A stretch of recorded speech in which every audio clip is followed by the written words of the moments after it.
20년 동안 꾸준히 한국을 관찰하고 한국의 성공을 글로 남겼던 칼럼니스트가 도쿄대학교 강연장에 서게 되었습니다. 그의 강연이 끝날 때쯤엔 모두가 고개를 숙였다고 하는데요. 지금부터 그 사연을 자세히 들어보시죠. 그리고 잠깐 더 많은 감동적인 이야기와 재미있는 콘텐츠를 놓치지 않으시려면 지금 바로 구독과 알림 설정을 해주세요. 여러분의 관심이 저희 채널에게 큰 힘이 됩니다. 안녕하세요. 저는 영국 더타임즈 수석 칼럼니스트인 제임스 브라운이라고 합니다. 제가 처음 한국에 대해 글을 썼을 때만 해도 그렇게 큰 반응이 올 줄은 몰랐습니다. 2003년이었죠. 그 당시 한국은 세계 무대에서 크게 주목받지 못하던 나라였어요. 물론 경제적으로는 꽤 잘 나가고 있었지만 일본이나 중국 같은 이웃 나라들에 비해선 비교적 덜 알려져 있었죠. 그럼에도 불구하고 저는 한국에서 뭔가 특별한 가능성을 봤습니다. 아시아의 작은 거인이 깨어난다. 제가 그렇게 이름 붙였던 이유가 있었죠. 처음 한국을 방문했을 때가 바로 그 해였습니다.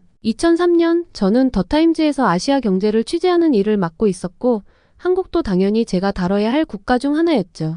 그 당시에는 일본이 여전히 아시아의 경제 여겨지던 시기였습니다. 삼성전자는 지금처럼 세계적 위상을 갖춘 기업이 아니었고 BTS 같은 K-팝 아이돌도 전혀 없었어요. 제가 처음 서울에 도착했을 때 가장 먼저 든 생각은 여기서도 서구화가 진행되고 있구나라는 거였습니다. 길거리에는 미국 브랜드 매장이 많았고 서양 스타일의 카페가 곳곳에 있었거든요. 그런데 며칠 동안 서울 곳곳을 둘러보면서 생각이 달라지기 시작했습니다. 그날이 기억나네요. 인사동 골목에 들어갔을 때 저는 전혀 예상하지 못했던 장면을 봤습니다. 한복을 입은 사람들이 전통 찻집에 앉아 이야기를 나누고 있었고 거리 곳곳에는 서예 작품과 전통 공예품이 진열돼 있었어요. 그걸 보면서 이 나라가 정말 흥미로운 곳이구나 싶었습니다. 외국 문화를 받아들이는데 주저하지 않으면서도 동시에 자신들만의 전통을 지키고 있는 모습이 독특했거든요. 서울을 취재하며 만났던 사람들도 강렬하게 기억에 남습니다. 당시 만났던 젊은 기업가들은 자신들의 사업이 글로벌 무대에서 성공할 거라고 확신하고 있더군요. 우린 일본을 넘어설 겁니다. 이렇게 자신 있게 말하는 사람들이 많았습니다. 솔직히 말하면 그때는 좀 과장된 자신감처럼 들리기도 했어요. 하지만 시간이 지나고 보니 그 말들이 결코 허풍이 아니었다는 걸 깨달았죠. 서울 출장 후 저는 한국에 대한 첫 칼럼을 썼습니다. 제목은 아시아의 작은 거인이 깨어난다. 이 칼럼에서 저는 이렇게 썼습니다. 한국은 아시아의 경제적 올드타이머인 일본을 능가할 가능성을 가지고 있다. 이유는 간단하다. 한국은 미래를 준비하고 있지만 일본은 과거에 머물러 있기 때문이다. 이 글이 나가자마자 독자들 사이에서 엄청난 반응이 있었습니다. 물론 긍정적인 반응만 있었던 건 아니에요. 특히 일본 독자들 사이에서는 논란이 많았습니다. 당시 일본은 여전히 세계 2위 경제대국이었고 자신들의 문화적, 경제적 우위를 의심하는 목소리는 거의 없던 시절이었거든요. 하지만 저는 한국이 가진 잠재력에 확신이 있었습니다. 제가 왜 그렇게 확신했냐고요? 단순히 경제 데이터 때문은 아니었습니다. 사실 2000년대 초반만 해도 한국의 경제 규모는 일본에 비하면 한참 작았죠. 예를 들어 2003년 당시 일본의 GDP는 약 4조 9천억 달러에 달했지만 한국은 약 6천억 달러 수준이었습니다. 무려 8배 가까운 격차였죠. 하지만 저는 숫자만으로는 설명되지 않는 뭔가를 한국에서 느꼈습니다. 그건 바로 사람들의 에너지였어요. 그 에너지가 가장 분명히 드러났던 곳이 바로 IT 산업이었습니다. 당시 한국은 이미 인터넷 보급률 세계 1위를 기록하고 있었고 초고속 인터넷 속도 또한 압도적이었어요. 이와 비교해 일본은 인터넷 보급률 면에서 한국보다 뒤처져 있었죠. 2003년 한국의 초고속 인터넷 가입자 수는 약 1천만 명에 달했는데 이건 인구 5천만 명인 나라에서 엄청난 숫자였습니다. 제가 서울의 한 인터넷 카페에 들어갔을 때 젊은이들이 온라인 게임을 하며 친구들과 소통하는 모습을 보고는 깜짝 놀랐습니다. 제가 보기에 이건 단순한 게임이 아니었어요.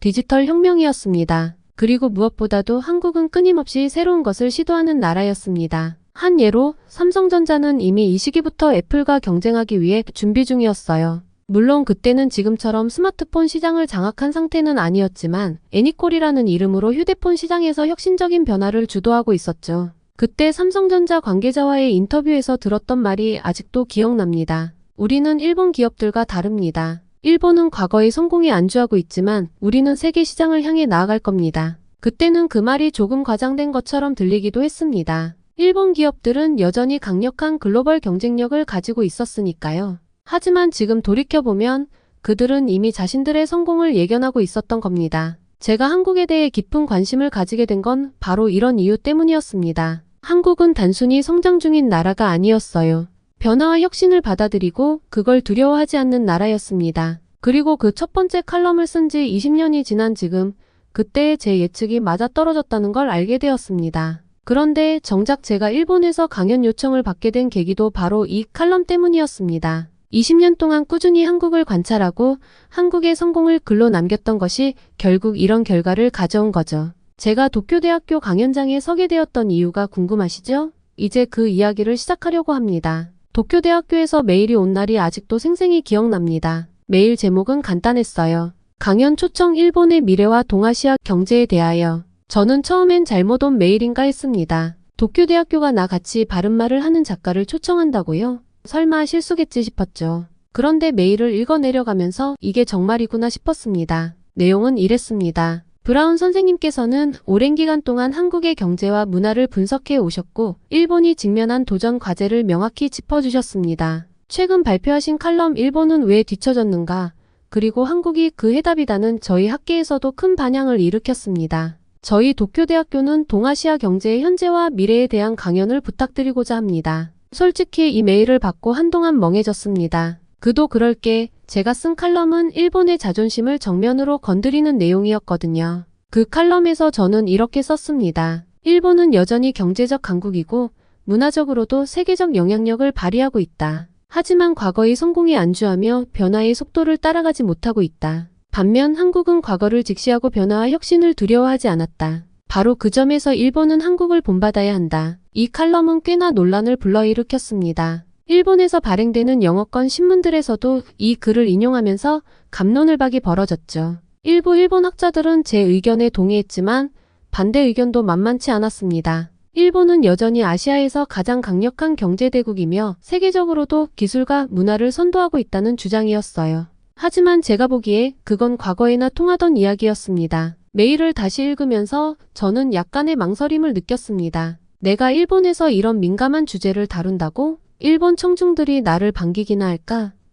이런 생각이 들었거든요. 하지만 곧 이런 의심을 접었습니다. 도쿄대학교가 이렇게 정중히 요청을 해왔는데 제가 거절할 이유는 없었으니까요. 그리고 한편으로는 약간의 도전 욕구도 생겼습니다. 좋아, 한번 가보자. 내 생각이 맞는지 확인해보는 자리일지도 모르니까. 도쿄대 초청을 수락한 뒤 저는 준비에 돌입했습니다. 강연의 주제가 일본이 글로벌 리더로 도약하기 위해 필요한 것이었으니 제 자료들을 다시 정리할 필요가 있었죠. 과거 제가 한국과 일본을 비교하면서 썼던 칼럼들을 읽으며 이 두 나라가 어떻게 서로 다른 길을 걸어왔는지 복기했습니다. 우선 경제 데이터를 먼저 살펴봤습니다. 일본은 1980년대까지 세계 2위 경제대국으로 군림했죠. 당시 일본의 GDP는 약 3조 달러에 달했는데 이는 당시 한국의 10배 이상이었습니다. 하지만 1990년대 들어 일본 경제는 잃어버린 10년에 접어들었습니다. 부동산 버블이 붕괴되고 금융위기가 이어졌죠. 2000년대 초반에도 일본은 경제 회복에 어려움을 겪었고 이 사이에 한국은 빠르게 추격하기 시작했습니다. 2023년 기준으로 일본의 GDP는 약 4조 2천억 달러, 한국은 약 1조 9천억 달러에 이릅니다. 여전히 격차는 있지만 성장 속도에서 한국은 일본을 훨씬 앞질렀습니다. 2000년 이후 한국의 연평균 GDP 성장률은 3.6%였지만 일본은 고작 0.9%에 그쳤거든요. 숫자는 결코 거짓말을 하지 않죠. 그리고 기술산업, 삼성전자와 현대차를 비롯한 한국 기업들은 전 세계 시장에서 명성을 쌓아가고 있었지만 일본은 한때 세계를 지배했던 소니나 파나소닉 같은 기업들이 글로벌 경쟁에서 밀려나기 시작했습니다. 그 이유는 간단했습니다. 일본은 혁신보다는 과거의 성공 방정식에 머물러 있었기 때문입니다. 그런데 제가 진짜로 충격을 받았던 건 문화 콘텐츠의 성장 속도였습니다. 2000년대 초반만 해도 일본은 전 세계적으로 애니메이션과 게임 산업의 선두주자였어요. 포켓몬, 드래곤볼, 파이널 판타지 같은 콘텐츠가 전 세계적으로 사랑받았죠. 하지만 지금은 어떻습니까? 넷플릭스에서 가장 많이 본 시리즈는 오징어 게임, 전 세계가 주목한 영화는 기생충, 그리고 전 세계 팬덤을 사로잡은 건 BTS와 블랙핑크 같은 K-팝 스타들입니다. 도쿄대학교에 강연 준비를 하며 저는 일본 서점에서 목격한 장면도 떠올렸습니다. 몇 달 전 도쿄 출장을 갔을 때 한 서점의 베스트셀러 코너를 봤는데 그곳에는 여전히 혐한 서적들이 진열돼 있더군요. 한국은 왜 이렇게 일본을 미워하는가 같은 제목들이었죠. 저는 그 장면을 보고 생각했습니다. 일본은 이렇게 과거에 머물러 있다면 결국 더 뒤처지게 될 수밖에 없겠구나. 영국과 일본을 비교해 봤을 때 저는 두 나라가 과거를 대하는 태도가 너무나 다르다는 걸 느꼈습니다. 영국은 과거 식민지들에게 사과하고 그들의 발전을 돕기 위해 노력했습니다. 물론 모든 영국인이 그런 걸 지지한 건 아니었지만 적어도 국가적 차원에서는 그런 노력이 있었습니다. 하지만 일본은요, 여전히 과거를 인정하지 않으려 하고 사과 대신 회피를 선택하죠. 그 차이가 바로 오늘날 한국과 일본의 격차를 만든 원인 중 하나라고 저는 생각합니다. 강연 준비가 끝났을 무렵 저는 조금 자신감이 생겼습니다. 자료를 하나하나 정리하면서 제가 전달하려는 메시지가 점점 선명해지는 느낌이었거든요. 일본이 과거를 직시하고 변화와 혁신을 받아들여야 한다. 한국은 이미 그 길을 걸어가고 있다. 이 메시지가 일본 청중들에게 어떻게 받아들여질지는 모르겠지만 적어도 저는 제 이야기를 할 준비가 되어 있었습니다. 강연 날이 다가오자 약간의 긴장감도 느껴졌습니다. 내가 쓴 칼럼이 일본에서 이렇게 반향을 일으킬 줄이야. 도쿄대학교 강단에 서서 그들의 눈을 마주하며 제가 전할 메시지가 어떤 영향을 미칠지 솔직히 말하면 기대도 되고 걱정도 됐습니다. 그리고 드디어 강연 당일이 찾아왔습니다. 도쿄대학교 히토츠바시 강당. 도쿄대에서도 가장 크고 상징적인 공간으로 알려진 곳이죠. 강연 당일 저는 이곳을 향해 걸어가면서 내심 긴장하지 않을 수 없었습니다. 솔직히 영국에서 강연을 할 때는 이런 느낌이 들지 않아요. 거긴 익숙한 공간이고 익숙한 사람들 속에서 이야기하니까요. 하지만 여기는 일본 그리고 도쿄대입니다. 일본의 지식인과 학생들이 모인 이 강당에서 제가 한국을 주제로 강연을 한다는 게 꽤 부담스럽더군요. 강당은 이미 사람들로 가득 찬 상태였고 약 300명 정도가 앉아 있었습니다. 앞줄에는 도쿄대의 저명한 교수들과 언론인들이 자리 잡고 있었는데 그들의 표정은 일종의 호기심과 긴장감이 섞인 듯 보였어요. 이 사람들 내가 무슨 말을 할지 궁금하긴 하겠지. 그런 생각이 스쳤습니다. 그러면서도 한편으로는 이곳의 분위기가 조금 차갑게 느껴졌습니다. 왜냐면 제가 발표할 내용이 이들에게 어떻게 받아들여질지 알 수 없었기 때문이죠. 일본을 비판하거나 한국을 칭찬하는 이야기를 들으러 왔다면 당연히 불편해할 테니까요. 제가 강단에 오르자 강당 안은 순간 고요해졌습니다. 사람들이 숨을 죽인 것 같았죠. 그 분위기 속에서 저는 마이크를 잡고 깊게 숨을 들이쉬었습니다. 그리고 첫 마디를 꺼냈습니다. 오늘 저는 21세기 가장 눈부신 도약을 이룬 나라, 대한민국에 대해 이야기하고자 합니다. 그 말이 떨어지자마자 강당의 공기가 완전히 바뀌는 걸 느꼈습니다. 마치 시간이 멈춘 것 같았어요. 몇몇 사람들은 당황한 표정을 지었고 앞줄에 앉아있던 교수들의 얼굴은 굳어가는 것 같더군요. 그도 그럴 게 대부분은 제가 일본의 문제와 해결책에 대해 이야기를 할 거라고 생각했겠죠. 그런데 뜬금없이 한국 이야기라니요. 저는 일부러 말을 천천히 이어갔습니다. 그런 긴장감을 느끼면서도 제 이야기를 차근차근 시작해야 했으니까요. 사실 한국이 이렇게 성장할 줄은 20년 전만 해도 아무도 예상하지 못했습니다. 저는 그렇게 운을 떼며 제 이야기를 시작했습니다. 2003년 제가 처음으로 한국에 갔을 때의 기억이 아직도 생생합니다. 그때 한국은 분명히 발전 중인 나라였지만 일본과 비교하면 여전히 작은 나라로 보였습니다. GDP를 보세요. 2003년 기준으로 일본은 약 4조 9천억 달러였지만 한국은 고작 6천억 달러 수준이었습니다. 그런데 지금은 어떻습니까? 한국의 GDP는 약 1조 9천억 달러로 성장했습니다. 20년 동안 놀라운 도약을 이뤄낸 겁니다. 청중들 중 몇몇은 고개를 끄덕였고 몇몇은 여전히 불편한 표정을 지었죠. 하지만 저는 멈추지 않았습니다. 물론 숫자만으로는 다 설명할 수 없습니다. 제가 한국을 특별하다고 느꼈던 이유는 경제적 성장뿐만 아니라 그 안에 담긴 에너지와 변화의 속도 때문이었습니다. 한국은 과거에 얽매이지 않고 변화와 혁신을 두려워하지 않았습니다. 사실 제 강연의 핵심은 바로 이 대목에서부터 시작됐습니다. 일본이 왜 뒤처지고 있는지를 말하기에 앞서 한국이 어떻게 그들의 위치까지 올라올 수 있었는지를 정확히 짚고 넘어가야 했거든요. 그 이유를 설명하지 않고 일본의 문제만 지적한다면 제 메시지는 반쪽짜리로 들릴 가능성이 높았습니다. 강연을 듣던 사람들이 다소 불편해하는 표정을 짓는 것도 느껴졌지만 오히려 그래서 더 차근차근 설명을 이어갔습니다. 여러분, 한국은 단순히 운이 좋았던 나라가 아닙니다. 제가 2003년에 처음 한국에 갔을 때부터 느꼈던 건 그들은 굉장히 목표 지향적인 사람들이라는 점이었습니다. 어떤 방향으로 가야 할지 명확히 알고 있었고 그 방향으로 엄청난 속도로 달려가고 있었죠. 그 결과가 지금의 한국입니다. 저는 강단 옆에 있던 프레젠테이션 리모컨을 누르며 데이터를 띄웠습니다. 화면에 떠오른 건 전 세계 스마트폰 시장 점유율 표였습니다. 삼성전자는 현재 세계 스마트폰 시장에서 1위를 차지하고 있습니다. 2023년 기준 삼성의 시장 점유율은 약 21%입니다. 애플이 약 17%, 중국의 샤오미가 12%로 그 뒤를 따르고 있죠. 이게 단순히 운이나 우연으로 이루어진 결과라고 보십니까? 청중들 사이에서 웅성거림이 조금 들렸습니다. 사실 이런 기술적 데이터는 감정적인 논쟁보다 더 설득력이 강하니까요. 저는 말을 이어갔습니다. 삼성은 단순히 스마트폰만 잘 만든 기업이 아닙니다. 이 기업은 세계 반도체 시장의 약 68%를 점유하고 있죠. 3나노미터 반도체 양산에도 성공하면서 기술적으로 이미 미래를 준비하고 있는 기업입니다. 반면 일본 반도체 산업은 한때 세계를 지배했지만 지금은 대만 TSMC와 한국 삼성의 자리를 내줬습니다. 1980년대와 비교하면 지금의 차이는 실로 놀랍죠. 저는 프레젠테이션 화면을 넘겼습니다. 이번에는 조선업 관련 데이터가 뜨더군요. LNG의 과천 연가스 운반선 시장 점유율 표였습니다. 또 하나의 예를 들어볼까요? 조선업은 어떻습니까? 2023년 기준 전 세계 LNG 선박 시장의 약 70%를 한국이 차지하고 있습니다. 한국의 현대중공업과 삼성중공업, 대우조선해양 같은 기업들이 이 시장을 거의 독점하다시피 하고 있죠.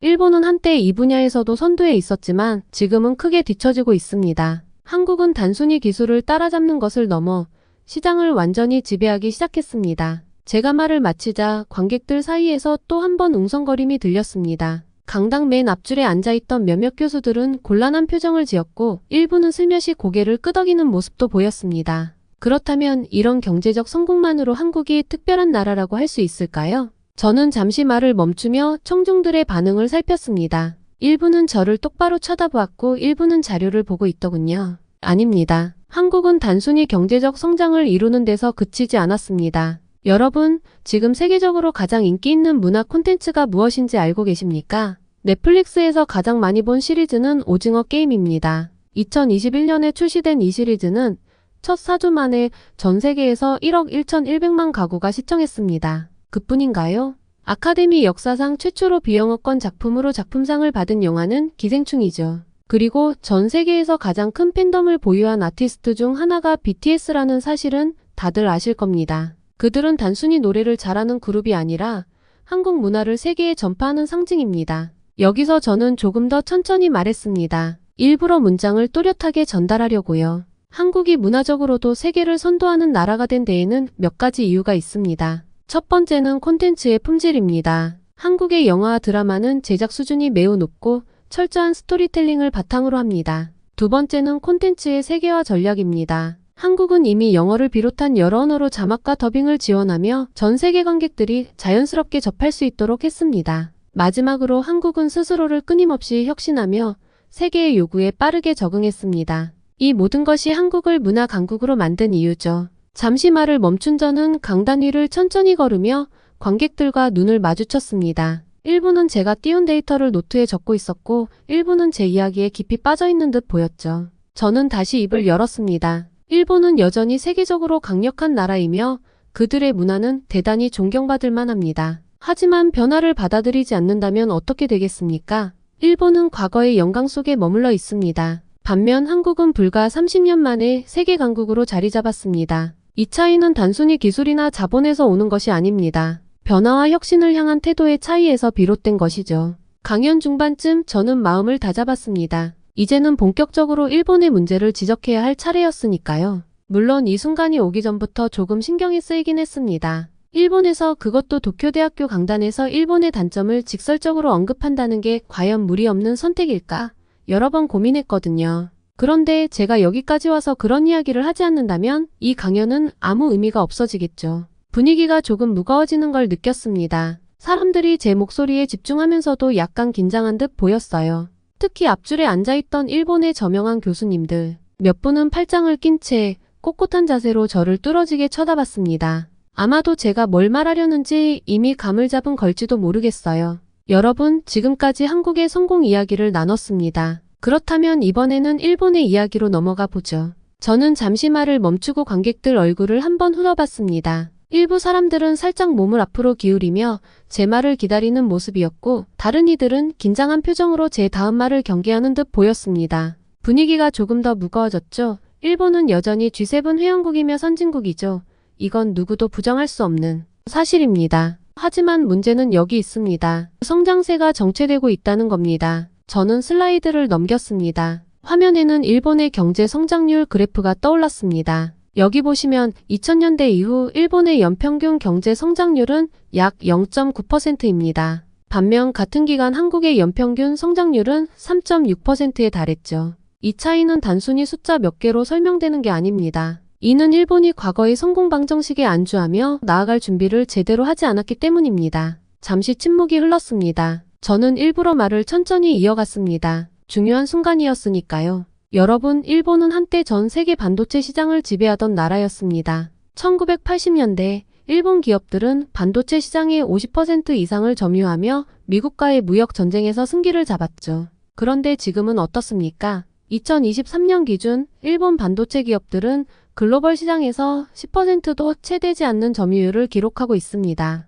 반면 한국은 삼성전자와 SK하이닉스를 앞세워 세계 시장의 약 68%를 점유하고 있죠. 제 말이 끝나자 강당 안에 약간의 웅성거림이 들렸습니다. 누군가는 제 말에 동의하는 것 같았고 누군가는 고개를 갸웃거리는 듯 했어요. 여러분, 이건 단순히 기술의 문제가 아닙니다. 이는 변화에 적응하는 능력의 문제입니다. 일본은 과거의 영광에 머물러 있었고 변화의 필요성을 간과했습니다. 반면 한국은 끊임없이 변화하며 혁신을 추구했습니다. 바로 이 차이가 지금의 결과를 만들어낸 거죠. 저는 고개를 들어 강연장 맨디를 바라보며 말을 이어갔습니다. 사실 제가 일본에서 목격한 가장 충격적인 장면 중 하나를 여러분께 이야기하고 싶습니다. 몇 달 전 일본의 한 서점을 방문했을 때였습니다. 서점 베스트셀러 코너에는 여전히 혐한 서적들이 진열돼 있더군요. 제목도 적나라했습니다. 한국은 왜 일본을 질투하는가 같은 책들이 한가득 있었습니다. 그 말을 꺼내는 순간 청중들 사이에서 미묘한 기류가 감돌았습니다. 몇몇 사람들이 표정을 찡그렸고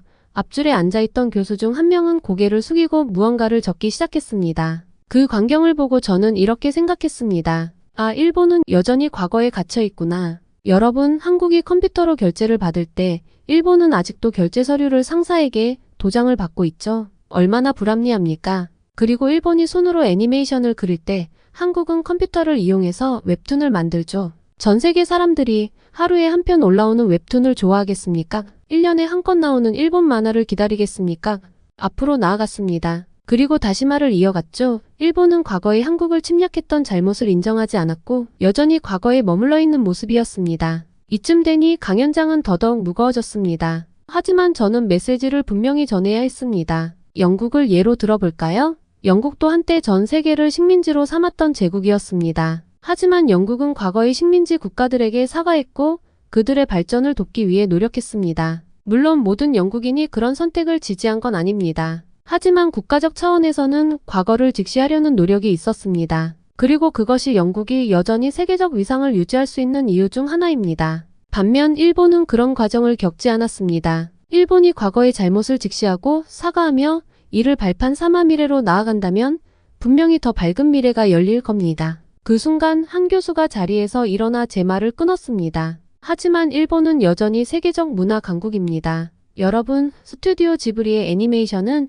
전 세계적으로 사랑받고 있고 너의 이름은 같은 작품은 글로벌 박스 오피스에서 큰 성공을 거두었습니다. 일본의 전통 문화인 가부키나 노도 여전히 세계적으로 인정받고 있죠. 일본은 과거에 머물러 있지 않습니다. 문화적으로도 여전히 강력한 나라입니다. 저는 교수의 말을 조용히 들은 뒤 미소를 지으며 답했습니다. 맞습니다. 저도 일본 문화에 대한 깊은 존경심을 가지고 있습니다. 사실 저도 지브리 애니메이션을 정말 좋아합니다. 하지만 제가 말하고 싶은 건 지금 세계가 요구하는 건 단순한 문화의 힘이 아니라는 겁니다. 변화와 혁신 그리고 과거의 상처를 치유할 수 있는 용기가 필요하다는 것이죠. 한국이 그렇게 했기 때문에 지금 세계적 강국이 된 것입니다. 제 말이 끝나자 강당은 잠시 정적에 휩싸였습니다. 강당 전체를 둘러봤습니다. 청중들의 시선이 모두 저에게 집중된 걸 느낄 수 있었죠. 제가 말하고 싶은 건 문화적 성취만으로는 미래를 준비할 수 없다는 겁니다. 일본이 가진 문화적 힘은 의심할 여지가 없습니다.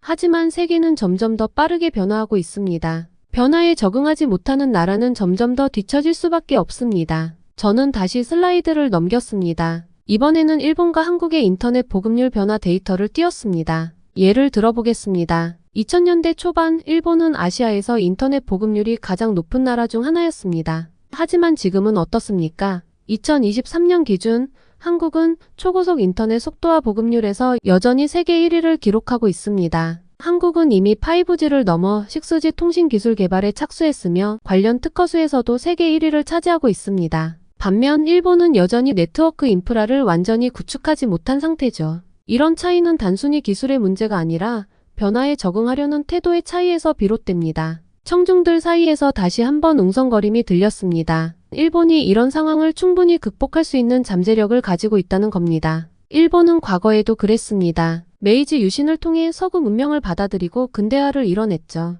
그리고 2차 세계대전 이후에도 빠르게 경제를 복구하며 세계 2위 경제대국으로 도약하지 않았습니까? 저는 말을 멈추고 청중들의 반응을 살폈습니다. 교수님들 중 몇몇은 제 말을 곰곰이 생각하는 듯했고 학생들 사이에서도 긍정적인 반응이 보이기 시작했습니다. 이쯤에서 저는 가장 중요한 메시지를 전할 때가 되었다고 느꼈습니다. 하지만 이제는 과거의 방식을 반복하는 것만으로는 부족합니다. 일본은 변화를 받아들이고 세계의 요구에 적응해야 합니다. 과거를 직시하고 그 안에서 교훈을 얻어야 합니다. 한국이 그렇게 했던 것처럼요. 한국은 과거의 식민지 경험을 극복하고 경제적, 문화적으로 세계를 선도하는 나라로 성장했습니다. 일본도 충분히 그렇게 할 수 있습니다. 하지만 이를 위해서는 과거를 직시하고 화해하며 미래를 향한 새로운 길을 열어야 합니다. 그렇게 강연은 끝났고 강당은 잠시 침묵에 휩싸였습니다. 저도 마이크를 손에서 내려놓고 천천히 주위를 둘러봤습니다. 숨소리조차 조용하게 느껴질 정도로 깊은 정적이 이어졌죠.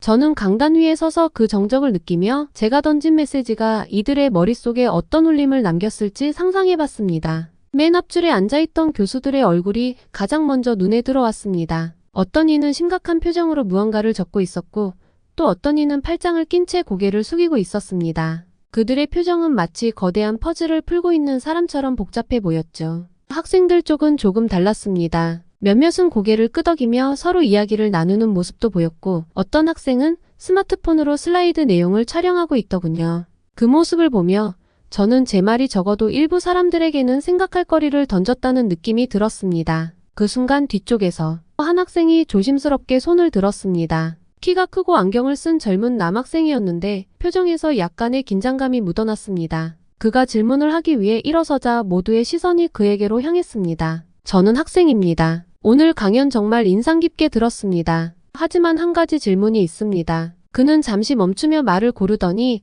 조금 떨리는 목소리로 이어갔습니다. 선생님께서는 일본이 한국을 본받아야 한다고 말씀하셨습니다. 하지만 일본은 이미 많은 강점을 가진 나라이고 한국과는 역사적, 문화적 배경이 다릅니다. 그렇다면 일본이 한국처럼 되려면 구체적으로 무엇을 해야 한다고 보십니까? 학생의 질문은 꽤 날카로웠습니다. 다른 사람들도 고개를 끄덕이며 그 질문에 관심을 보였죠. 저는 잠시 생각에 잠겼습니다. 좋은 질문입니다. 저는 천천히 말을 꺼냈습니다. 맞습니다. 일본과 한국은 분명히 다릅니다. 문화적 배경도 역사적 경험도 다르죠. 그래서 제가 일본이 한국처럼 되어야 한다고 말한 건 아닙니다. 제가 말하고 싶은 건 한국의 성공에서 배울 수 있는 교훈이 있다는 겁니다. 저는 고개를 들어 학생을 바라보며 말을 이어갔습니다. 한국이 이뤄낸 것의 핵심은 변화와 혁신입니다. 변화와 혁신을 두려워하지 않았습니다. 일본도 그런 태도를 배울 수 있다고 생각합니다. 예를 들어 일본은 여전히 뛰어난 기술력을 가지고 있지만 그것을 새로운 방식으로 활용하려는 시도가 부족하죠.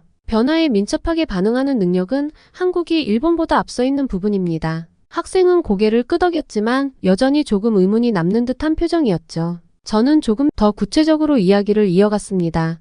또 하나, 일본은 한국을 침략한 것을 사죄해야 합니다. 일본의 과거 식민지배나 전쟁의 상처를 제대로 치유하지 않는다면 일본이 아무리 뛰어난 기술력을 가지고 있다 해도 글로벌 리더로서의 신뢰를 얻는 데 한계가 있을 겁니다. 이 말을 끝냈을 때 학생은 조용히 고개를 끄덕이며 자리에 앉았습니다. 그 모습을 보며 저는 안도감을 느꼈습니다. 적어도 제 메시지가 하나의 질문으로 끝나지 않고 생각의 씨앗이 되어 퍼지고 있다는 느낌이 들었으니까요. 그렇게 저는 강단에서 내려왔습니다. 하지만 강당 안의 긴장은 아직 풀리지 않은 듯 보였어요. 강연이 끝났는데도 사람들이 자리를 떠나지 않고 서로 이야기를 나누고 있었습니다. 학생들끼리 또는 교수들끼리 모여 제가 했던 말과 자료를 두고 열띤 토론을 벌이고 있더군요. 특히 SNS로 강연 내용을 공유하는 학생들이 많아 보였습니다. 몇몇은 강연 중 제가 보여준 데이터를 찍어 올리는 모습도 눈에 띄었죠. 한국의 성공이라는 해시태그와 함께 말이에요. 이걸 보면서 제 이야기가 단지 강연장에서 끝나는 것이 아니라